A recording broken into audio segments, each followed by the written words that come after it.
예. 우리 옆 사람하고 인사하겠습니다. 감사가 삶의 힘입니다. 이렇게 인사하겠습니다.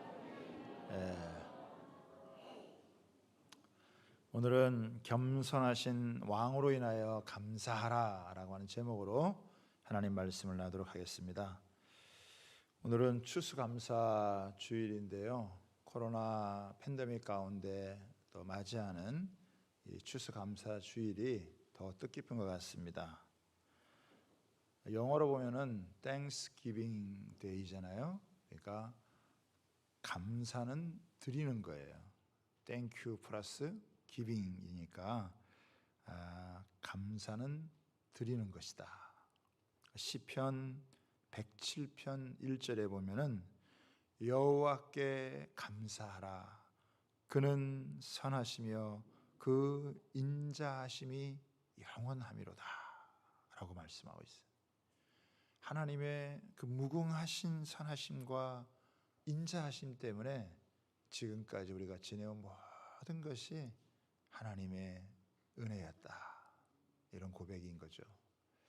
아마 올해는 찬양 중에 이런 은혜에 대한 찬양이 정말 가장 많이 불려지는 그런 때가 아닌가 생각이 되었습니다. 감사에는 반드시 찬양이 있습니다.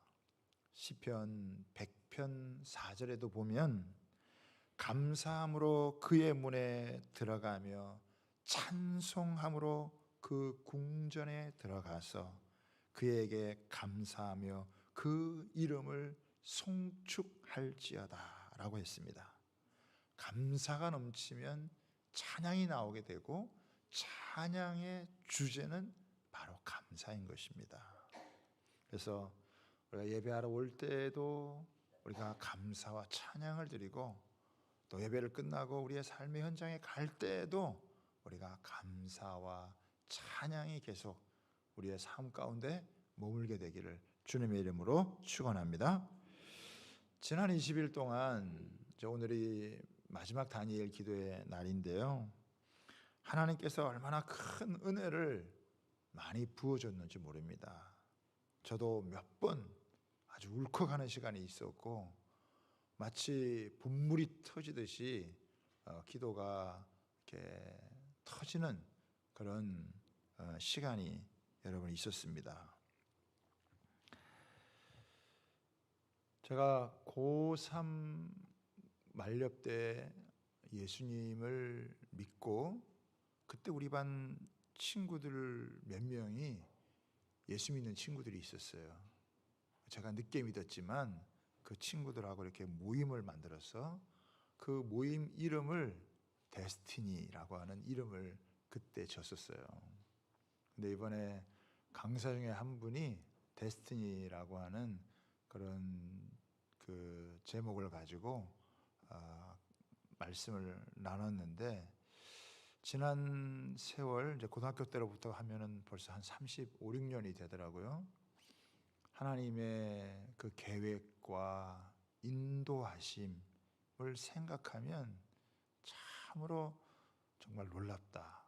그때는 정말 앞길이 막막한 그런 모습도 있었는데 돌아보면 하나님의 계획 가운데 걸어오게 하신 그 인도하심이 있구나라고 하는 걸 느껴요. 우리 교회도 처음 시작할 때 하나님께서 꿈에 교회 이름을 죄양교회라 이런 이름을 주셔서 죄양교회 이름을 붙이고 20년 동안 이렇게 달려오게 됐는데, 그 과정을 참 돌아오면 정말 우연이나 당연한 게 하나 없고 모든 게 참 하나님의 은혜였구나라고 하는 것을 참 고백하지 아니할 수가 없습니다. 수많은 돌파의 과정을 거쳐오면서 여기까지 오게 되어졌는데 하나님께 감사하지 않을 수 없고 찬양하지 않을 수가 없는 것 같아요. 특히 저는 이제 어제 저녁에 간증자였던 우리 강내우 대표가 다니엘 기도회를 하는 모든 교회와 성도들이 다 함께 일어나서 우리 할렐루야를 찬양하자. 그래가지고 우리 모두 일어났는데 거의 15,000교회 정도 되고 그 기도회에 참여하는 분들이 한 20만 정도 된다 그러니까 그분들이 다 한순간에 일어나서 그 하나님을 찬양하는데 얼마나 막 감격이 되고 막 가슴이 북받치는지 그냥 찬양을 하는 가운데 그냥 눈물이 쏟아지고 기도가 막 뚫리고 열어지는데 너무 하여간 귀한 시간이었어요. 하나님, 우리 한국교회가 참 연약하고 부족한 모습이 많이 있지만 예수님의 그 보혈로 우리를 싹 덮어주시고 성령으로 우리를 새롭게 하여 주셔서 다시 한번 우리 한국교회를 일으켜 세워주셔서 이 나라 이 민족을 살리고 열방을 구원하는 그 일에 여호와의 제사장의 나라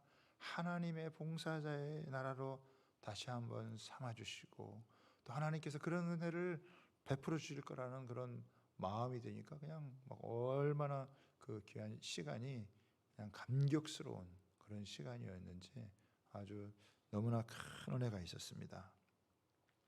아무리 문제가 많아도 그 문제보다 더 큰 하나님의 이 은혜가 우리 가운데 있다면 또 우리가 그 은혜를 붙잡고 나아가면 하나님께서는 또 새롭게 우리를 빚어가시고 우리를 통해 더 놀라운 일들을 하나님께서 행해 주시리라 믿습니다.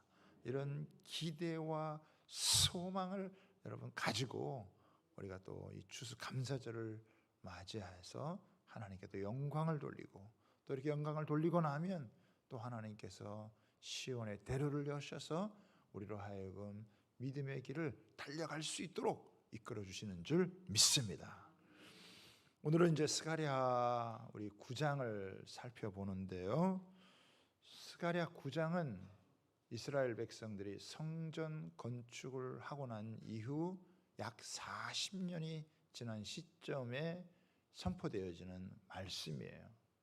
1장부터 8장까지는 환상에 대한 8가지 환상을 통해서 성전이 재건되어질 것에 대한 그리고 그 성전의 기능에 대한 말씀을 하셨다면 이제 9장서부터 14장은 예수님께서 메시아로 오실 것, 또 그분이 죄를 사하고 그 모든 백성과 민족을 새롭게 하고 또 예수님께서 다시 재림하실 것에 대한 부분까지 예언을 하는, 그러니까 예수님의 오심과 재림에 대한 이중 예언을 하고 그리고 또 그 백성들에 대한 그 이중 소망에 대한 메시지를 주는 아주 귀한 말씀이에요. 그래서 오늘 이 9장을 우리가 살펴보는 가운데 하나님의 큰 은혜가 저 여러분에게 있기를 소원합니다. 그리고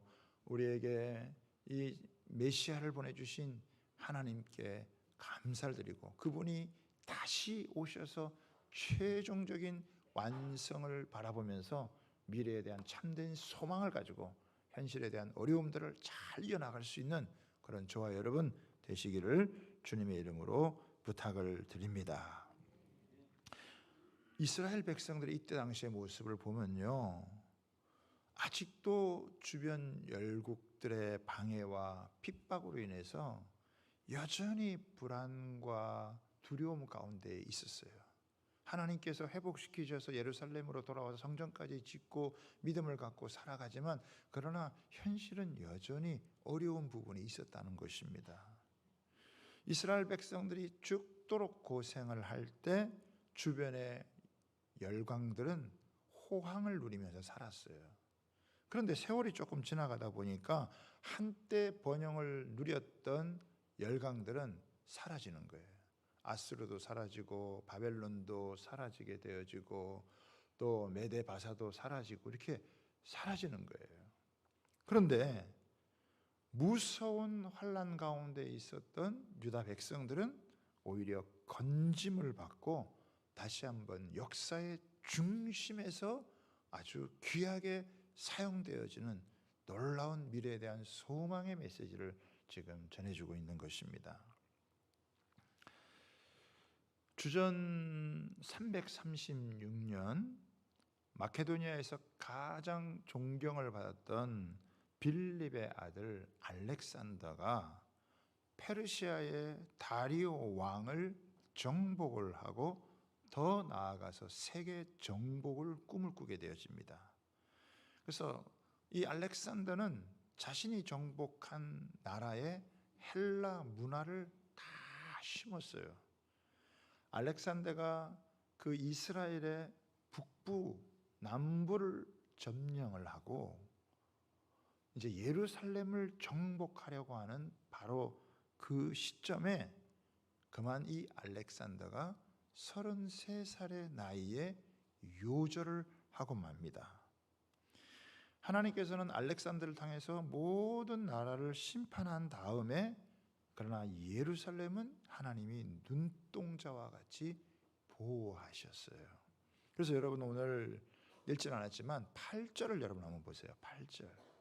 8절에 보면 이렇게 나와요. 내가 내 집을 둘러 진을 쳐서 적군을 막아 거기 왕래하지 못하게 할 것이라. 포악한 자가 다시는 그 지경으로 지나가지 못하리니 이는 내가 눈으로 친히 봄이니라.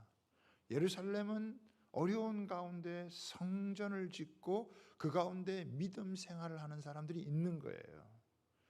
그렇기 때문에 여기 보면은 내가 내 집을 둘러 진을 쳐서 적군을 하나님 막는다. 하나님께서 내 집은 성전을 의미하는 것이고 하나님의 백성들을 의미하는 거예요. 믿음의 공동체를 의미하는 거예요. 거기에 적군을 막아 진을 쳐서 적군을 막는데 이 적군을 막는 하나님은 진은 누구겠어요? 하나님이 하늘의 천군과 천사를 동원해서 그들을 모든 적으로부터 보호해 주시고 막아 주시는 거예요. 그래서 다시는 그들이 왕래하지 못하게 하고 포악한 자가 다시 그 지경을 지나가지 못하게 하고 하나님이 그것을 눈동자와 같이 보호하고 지켜주시는 그런 모습이에요. 그렇기 때문에 오늘 9절에 보세요. 뭐라고 되어 있냐? 시온에 따라 크게 기뻐할지어다. 예루살렘에 따라 즐거이 부를 지어다. 이렇게 이야기를 하고 있는 거예요. 시온의 딸, 예루살렘의 딸, 이 시온을 그렇게 딸, 예루살렘을 딸이라고 부르는 거예요. 딸은 힘이 없지만 부모의 사랑을 독차지하는 자입니다. 특히 아버지의 사랑의 대상이고 존귀함의 대상인 거예요. 유다 백성들이 그 하나님 앞에 다시 돌아왔을 때 그들은 하나님 앞에 마치 딸과 같이 존귀함을 얻는 그런 하나님의 자녀들이 되었다라고 하는 거예요. 그래서 하나님께서 너희들은 크게 기뻐할지어다, 즐거워할지어다. 그러면서 그 즐거워하는 이유가 뭐냐 보니까 보라, 내 왕이 내게 임하시나니 그는 공의로우시며 구원을 베푸시며 겸손하여서 나귀를 타시나니 나귀의 작은 것 곧 나귀 새끼니라 라고 이렇게 이야기를 하고 있습니다.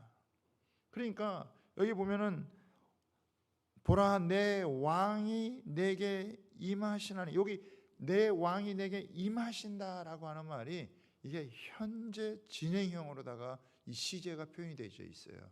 물론 메시아는 이후로 500년 뒤에 오게 되어지지만 그러나 그 하나님의 임재로 말미암아 그들 가운데 왕이 임하고 계시다라고 하는 것을 이야기를 하는 거예요. 그런데 그 왕이 어떤 분이시냐? 그는 공의로우시고 구원을 베푸시고 너무나 겸손한 분이시라 이거예요. 우리가 신약 성경에서도 예수님께서 마지막 십자가에 달려 돌아가시기 전에 예루살렘에 입성을 하시는데 그 나귀 새끼를 타고 입성하시는 그런 모습을 실제로 여러분 이걸 보여주시잖아요. 그러니까 이 하나님께서 보내주시는 이 메시아 왕이 오시는데 그분은 공의롭고 구원을 베푸시고 겸손하신 그런 분이시다. 인간을 고통으로 몰아넣는 많은 일들 중에서 악하고 교만하고 탐욕스럽고 미련한 왕들의 폭정 때문에 겪는 불행이 어마어마하게 큽니다. 우리가 뭐 다른 것 보지 않아도 저 북한 땅만 보더라 할지라도 3대 독재 세습 체제를 내려오면서 북한 주민들이 겪는 고통과 아픔이라고 하는 것은 이루 말할 수가 없는 거예요. 이스라엘에도 수많은 왕들이 있었지만 그 왕들이 다 온전하지 않았어요. 그런데 하나님께서 보내주시는 이 메시아, 이 왕이신 예수님은 절대 불의를 행하지 아니하시고 불의를 눈 감아주지 아니하시고 그분은 공의롭게 행하시는 분이시며 그는 모든 악에서부터 구원을 베풀어 주시는 분이다라고 하는 것을 이야기를 하고 있어요. 그러면서 그분은 겸손하신데 말할 수 없는 겸손함을 가지고 자기 백성들을 살리기 위해서 오신 그 메시아로 인해서 모든 것이 회복될 것을 이것을 소망을 주는 거예요. 그러면서 하나 특징이 있는데 보니까 10절에 보면 이렇게 나와 있습니다. 내가 에브라임의 병거와 예루살렘의 말을 끊겠고 전쟁하는 활도 끊으리니. 여기 병거, 말, 활 이거는 다 전쟁에 사용되는 건 아니겠습니까? 그런데 이제 그런 것들을 다 끊어버리고 그가 이방 사람에게 화평을 전할 거예요. 이 화평을 전한다는 것이 샬롬을 전한다는 거예요. 샬롬을 전하는 것은 뭐냐면 그 마음속에 모든 분노가 사라지는 것을 의미해요. 여러분, 인간은 단순히 경제적으로 잘 사는 것으로 인간의 문제가 해결되지 않습니다. 정치적으로 조금 안정이 된다고 해서 사람의 문제가 해결되는 게 결코 아니라는 것을 우리는 너무너무 잘 알고 있어요. 인간의 마음 안에 있는 이 죄의 문제, 미움의 문제, 교만의 문제가 해결이 안 되면 인간이 아무리 잘 살아도 해결이 안 되는 거예요. 우리가 지난주에 그런 말씀을 나눴죠. 지난주에도 인간이 할 수 있는 게 참 많다 이거예요. 경제를 발전시키고 기술을 발달시키고 문명의 이기를 누리고 좋은 집에 살고 좋은 차 타고 다니고 많은 음식을 먹고 다 해도 인간이 갖고 있는 내면의 근본적인 죄의 문제, 그건 인간이 해결할 수가 없다 이거예요. 그러나 이 문제가 해결되지 않으면 아무리 겉으로 좋아지는 것 같아도 인간의 회복이라는 것은, 인간의 근본적인 문제라고 하는 것은 절대로 해결되지 않는다라고 하는 거예요. 그런데 이 문제를 해결하실 수 있는 분이 오시는데 그분이 바로 하나님께서 보내신 메시아이신 왕이시다라고 하는 거예요. 그 사람 마음 가운데 있는 증오심, 사람 마음 가운데 있는 정욕, 사람 가운데 있는 무섭게 역사하는 그 탐심의 그런 것들을 제거를 여러분 하는 거예요. 그래서 그 통치가 나중에는 화평으로, 진정한 예수님을 만나면 화평을 얻게 되어지는데, 자 보세요. 11절에 보면은 또 너로 말미암아 내 언약의 피로 말미암아. 그렇죠? 이 인간의 내면의 문제를 고치기 위해서는 뭐가 필요하냐? 그거는 피가 필요하다 이거예요. 짐승의 피를 갖고는 해결할 수가 없고 예수님이 피 흘리시는 그 피, 이 언약의 피, 예수님께서 마지막 십자가에 달리기 전에 내 이 잔은 너희를 위한 언약의 피다. 예수님께서 그렇게 처참하게 비참하게 살을 찢고 피를 흘리신 그 모습을 바라보고 그 로마 군병들이 그렇게 죽인 거, 그들이 그렇게 죽였지만 그 예수님이 죽으신 것이 바로 내 죄 때문이다, 내 허물 때문이다. 그 예수님의 십자가를 만나는 사람들마다 자기 속에 있는 그 죄를 깨닫고 거기에서 눈물을 흘리고 회개를 하고 그런 은혜가 있는 사람은 절대로 증오심을 가지고 세상을 살지 않는다 이게. 내가 이렇게 악한 자였는데 내가 용서받았으니 다른 사람의 좀 허물이 있어도 그거를 용납해 줄 수 있는 그런 마음을 가진다는 거예요. 이 언약의 피가 없으면 그러면 어떻게 해요? 우리의 마음은 한없이 강팍해지고 완악해지고 조금만 손해봐도 보복하고 복수하고 안갚음을 하고 그런 일을 하는 거예요. 그런데 이 언약의 피로 말미암아서 우리를 건져내어지는 것입니다. 자, 여러분 13장 1절에도 보면 이런 말씀이 나와요. 13장 1절에 한번 보세요.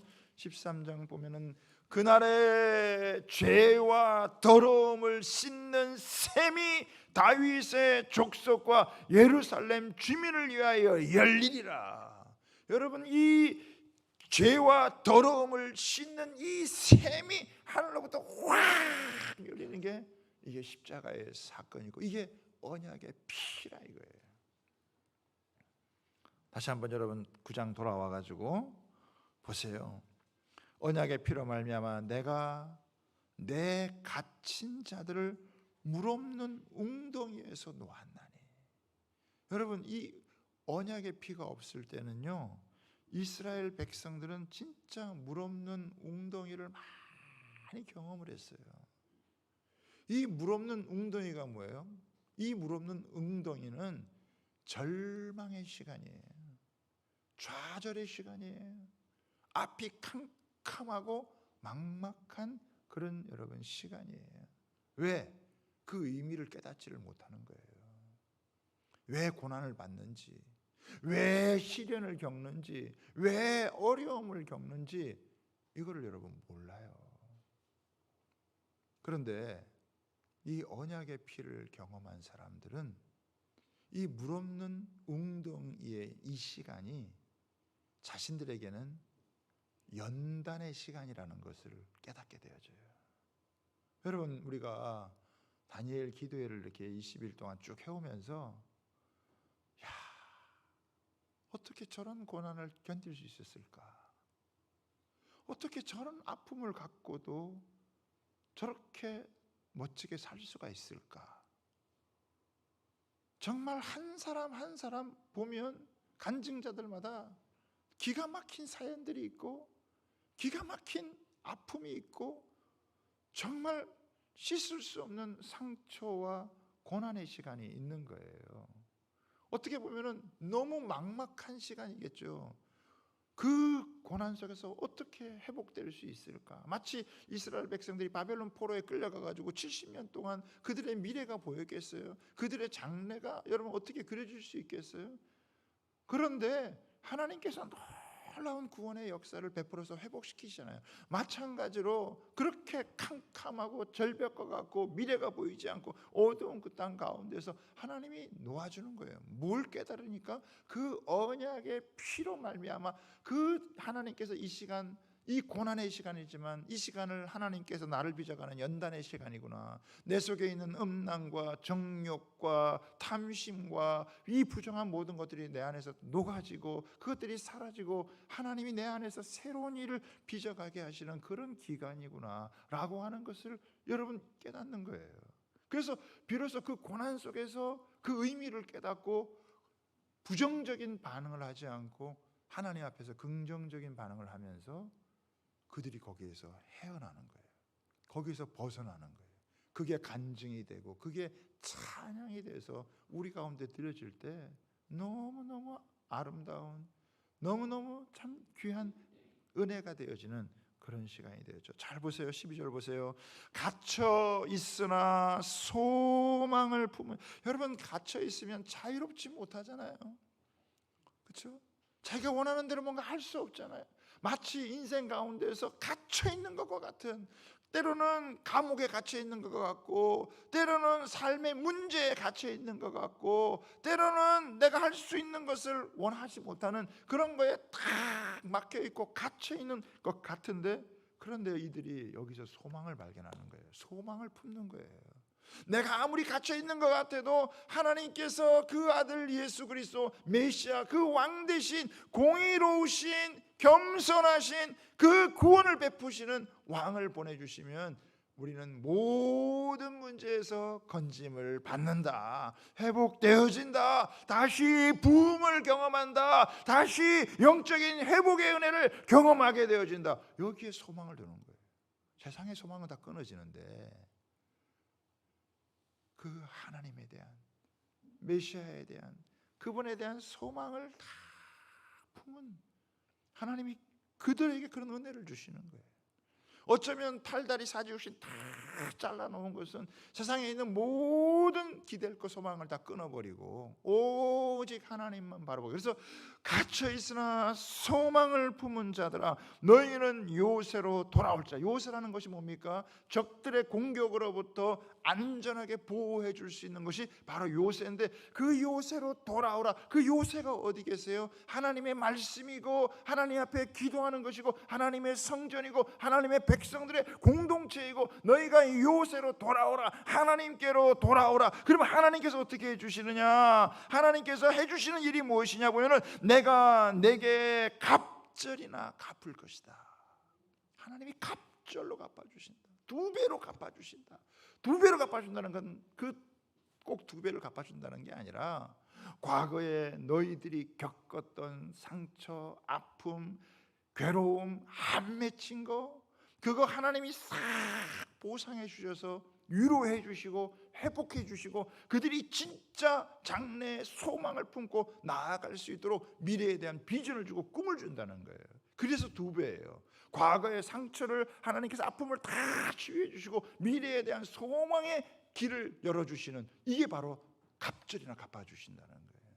하나님이 너희들 다 갚아주신다. 갑절로 갚아주신다. 이번에 간증자들도 보니까요, 참 저런 아픔과 상처가 있을까 싶을 정도로 한데 그것보다 더 큰 하나님의 은혜가 임하니까요 그들이 빛나는 거예요. 자, 그래서 16절을 한번 보세요. 16절 한번 보겠습니다. 같이 읽습니다. 시작. 이날에 그들의 하나님 여호와께서 그들을 자기 백성의 양떼같이 구원하시니 그들이 왕관의 보석과 같이 여호와의 땅에 빛나리로다. 여러분, 한 사람 한 사람을 하나님께서 빛나게 하시는 거예요. 그들을 마치 왕관의 보석과 같이 존귀하게 여기시고 아름답게 빚어가시고, 그 왕관의 보석을 끼울 때 그냥 아무 보석이나 끼우겠습니까? 아무 보석 끼지 않죠. 가장 가치 있는 것, 가장 귀한 것, 가장 아름답게 만들어가지고 그 왕관의 보석을 탁 꼽아놓은, 그 왕관의 보석이 왕관 전체를 살리면서 빛나게 하시는데, 그 연단된, 때로는 질병 속에 아픔을 겪다가, 때로는 가난 속에, 때로는 삶의 가지가지 문제 속에서 시련과 고난을 여러분 겪다가 예수님 만나고 하나님의 은혜를 경험하면서 그 속에서 자기의 상처와 아픔보다 더 큰 하나님의 은혜가 폭포수와 같이 임하니까 그들이 변하는 거예요. 고난 때문에 찌그러진 인생이 아니라 그 고난 가운데서 피어나는 아름다운 꽃과 같이, 왕관의 보석과 같이 하나님께서 빛나게 하시는, 그 한 사람 한 사람이 다 자기 빛이 있어요. 그 사람의 고난만 보는 게 아니에요. 그 고난이 같이 마음에 공감이 되면서도 또 한편으로는 참 애달픈 그런 마음이 들면서도 그 고난을 넘어선 하나님의 은혜가 부어지고 하나님의 영광이 그 사람을 사로잡으니까 놀라운 간증자로 바뀌어져서 하나님을 자랑하고 그 빛이 나는 그런 인생, 너무 아름다운 모습으로. 그래, 사람의 겉모습이 다가 아니라, 무슨 학벌이 다가 아니라 그 사람 속에 아름답게 자리 잡은 그 은혜로 말미암아서 빛나는 거예요. 사람이 뭔가 좀 있으면 교만해질 수 있고 없으면 완전히 주눅 들어가서 사라지는데, 여러분, 뭔가 이렇게 갖고 있는 게 많아도 교만해지지 않고 없다고 해서 주눅 들지 않고 하나님 안에서 자기의 정체성을 찾고 하나님 앞에서 이렇게 쫙 세워져 가는 모습을 보니까, 야, 참 하나님 너무 놀라운 분이시고 하나님께서 너무 놀라운 예술가이시구나라고 하는 것을 보게 되는 거예요. 한 사람 한 사람 빚어가는 거죠. 여러분, 이 왕관의 보석은 거의 다이아몬드를 박잖아요. 근데 이 다이아몬드는요 그냥 빚어지는 게 아니에요. 무슨 뭐 빼빠를 가지고 여러분 빚어가지고 다이아몬드가 되잖아요. 다이아몬드는 다이아몬드로 여러분 그거를 갈고 닦습니다. 그래서 어지간한 고난, 어지간한 시련 가지고는 그렇게 사람이 잘 안 다듬어져요.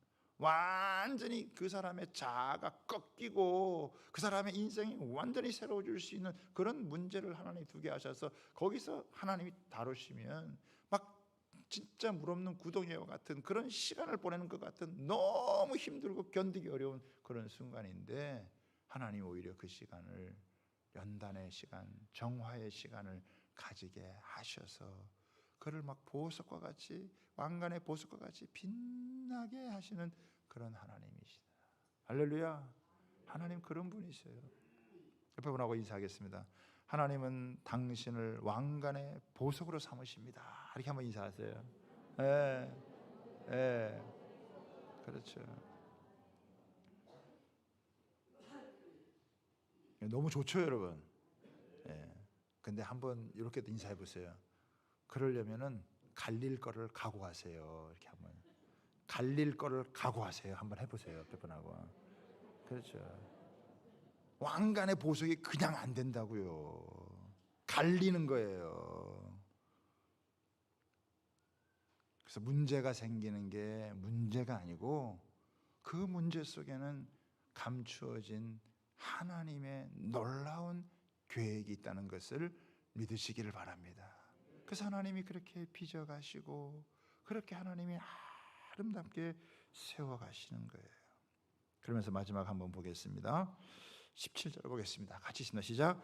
그의 형통함과 그의 아름다움이 어찌 그리 큰지 곡식은 청년을 새 포도주는 처녀를 강건하게 하리라.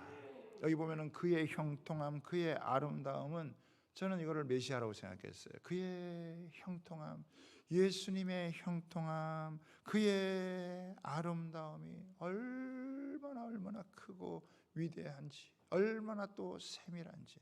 그런데 거기 보니까 또 번호를 2번 써놨죠. 그 밑에 각주에 보면은 그들이라고 되어져 있어요. 그들의 형통함과 그들의 아름다움, 하나님께서 그렇게 빚어가셔서 하나님 왕관의 보석과 같이 삼으시는 그들을 하나님이 어떻게 만드시느냐? 그들의 형통함과 그들의 아름다움이 너무 크게 만들어요. 우리가 아직 얼마만큼 그런 단계에 이르렀는지는 모르겠지만요, 하나님은 우리 죽을 때까지 우리를 인도하시면서 우리를 빚어가시면서 우리들의 아름다움, 우리들의 형통함을 당신의 모습과 같이 빚어가시는 분이신 걸 인하여 여러분 하나님 앞에 감사하길 바랍니다. 저도 지난 이렇게 돌아보니까 감사한 게 너무 많아요. 그냥 한 대충 그냥 딱 어림잡아도 한 10가지는 내가 올 한 해를 지나오면서 감사한 게 손에 꼽을 수 있겠더라고요. 그 하나하나 감사한 것들, 아마 여러분도 그러시겠죠. 아마 자잘한 거 빼고서라도 굵직굵직하게 여러분 해줘도 손에 몇 개는 꼽을 수 있을 만큼 감사가 있을 거예요. 그런데 오늘 여기 보면 우리가 공의로우시고 구원을 베푸시고 겸손하신 예수 그리스도께서 우리에게를 오셔서 대신 죽어주시고 우리의 죄와 허물을 다 씻어줄 뿐만 아니라 부활하여 승천하시고 이제는 하늘 보좌 우편에 계시다가 우리에게 성령을 보내주시고 마지막 예수 그리스도로 재림하셔서 우리로 하여금 모든 것들을 완성하실 그날이 있다는 것을 여러분 믿으시길 바랍니다. 오늘 우리가 구원을 받았어요. 우리는 오늘 이미 구원을 받았어요. 그런데도 우리가 살아가는 건 쉽지가 않아요. 여전히 대적들이 있고 여전히 삶의 문제들이 있대요. 그런데 다시 오실 그 예수님은 그냥 구경만 하시는 분이 아니라 실시간으로 우리의 삶에 간섭하셔서 우리와 함께 하시고 마지막 완성의 그날까지 우리를 인도하시는 분이신 줄 믿으시기 바랍니다. 그분의 형통함과 그분의 아름다움이 우리의 형통함이 되고 우리의 아름다움이 되어지고, 마치 곡식은 청년을, 새 포도주는 처녀를 강건하게 한 것처럼, 여기 곡식은 풍요를 상징하고요, 포도주는 기쁨이 있어요. 그 주님을 바라볼 때마다, 그 주님을 바라볼 때마다 갇힌 웅덩이에서 우리를 벗어나게 하시고 다시 살리셔서 우리를 일으켜 세우시고 마지막 그날까지 완성해 가시는 그 주님, 여러분, 그 왕이, 그 목자가 우리 가운데 계시면서 계속해서 우리와 함께 하신다는 것을 믿으시기를 바랍니다. 여러분, 그것을 인정해 드리라는 거예요. 그거를 인정해 드리라는 거예요. 감사하다는 것은 그것을 인정해 드린다는 거예요. 삶의 고난 속에서, 삶의 시련 속에서도 하나님 앞에 그거를 인정해 드리는 것이 바로 감사요. 그렇게 인정해 드릴 때 하나님께서는 그 구덩이 속에서 벗어나게 하시고 갇힌 가운데서도 소망을 품고 나아가는 자들에게 갑절의 은혜를 갚으시고 그들로 하여금 왕관의 보석과 같이 빚으시고, 그 형통함과 아름다움이 얼마나 크게 하는지 세상의 어느 것하고도 비교할 수 없도록 우리를 빚어가시는 그런 하나님, 그런 주님이 우리와 함께 하시다는 것, 그분으로 인해서 감사와 감격이 2배나 넘치는 여러분 2021년 추수감사절 다 되시기를 주님의 이름으로 부탁을 드립니다.